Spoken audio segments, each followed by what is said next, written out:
oznamoval, že 3 mesiace pred začatím vojnového konfliktu na Ukrajine bola na stole mierová dohoda. A Ukrajina bola pripravená túto mierovú dohodu podpísať. Začali však chodiť ľudia, ako pán Johnson, ktorý v tom čase už bol poslancom britského parlamentu, nebol premiér.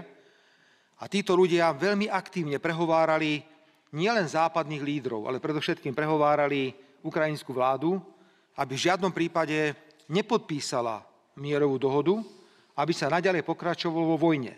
Pretože bola stratégia, že cez túto vojnu bude šanca dostať Ruskú federáciu na kolená.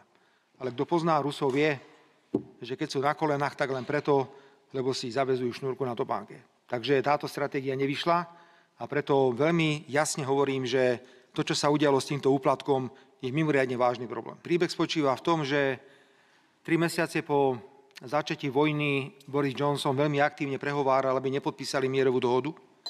A až potom dostáva na svoju nadáciu 1 000 000 libier od známeho podnikateľa zo zbrojárskej firmy, ktorá dodáva zbrane na Ukrajinu.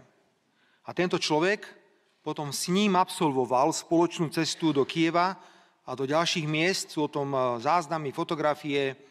Jednoducho je tu dostatok dôkazov, ktoré to preukazujú. Takže my dnes môžeme povedať na 100%, že bojoval Boris Johnson za to, aby vojna pokračovala, potom zobral 1 000 000 libier od zbrojára a potom toho zbrojára zobral na Ukrajinu na rôzne rokovania s najvyššími ukrajinskými predstaviteľmi, evidentne predovšetkým o dodávkach zbraní na Ukrajinu. Môžeme z toho vyvodiť ako rozumní ľudia normálny záver.